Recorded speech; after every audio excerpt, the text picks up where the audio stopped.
ایک شخص نے ایک خوبصورت لڑکی سے شادی کر لی۔ بہت محبت کرتا تھا اپنی بیوی سے، مگر ایک دن اس لڑکی کو جلد کی کوئی بیماری لگ گئی جس سے اس کی خوبصورتی روز بروز گھٹتی جا رہی تھی۔ ایک دن اس کا شوہر کسی سفر پہ نکلا۔ واپس آتے ہوئے اسے حادثہ پیش آیا جس میں اس کی دونوں آنکھیں جاتی رہیں۔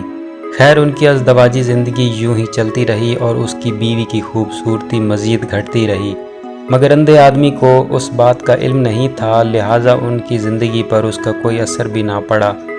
دونوں ایک دوسرے کو پہلے کی طرح چاہتے تھے اور ایک دوسرے کا خیال رکھتے تھے۔ خدا کا کرنا ایسا ہوا کہ ایک دن اس لڑکی کا انتقال ہو گیا۔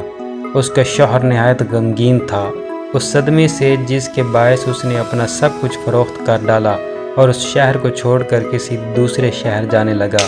جاتے ہوئے رستے میں ایک شخص نے پیچھے سے آواز دی اور کہنے لگا، اکیلے کیسے جاؤ گے؟ اب تک تو آپ کی بیوی آپ کی مدد کرتی رہی، آپ کا خیال رکھتی رہی اور آپ کی آنکھیں بنی رہی۔ اندھے آدمی نے جواباً کہا، میں اندھا نہیں تھا، مگر اسے ایسے دکھا رہا تھا جیسے میں اندھا ہوں، کیونکہ اگر اسے یہ پتہ ہوتا کہ میں اس کی بدصورتی دیکھ سکتا ہوں تو یہ احساس اسے اس کی بیماری سے زیادہ تکلیف دیتی، اس لیے میں نے اندھے ہونے کا ڈرامہ کیا۔ وہ بہت اچھی بیوی تھی، میں بس اسے خوش رکھنا چاہ رہا تھا۔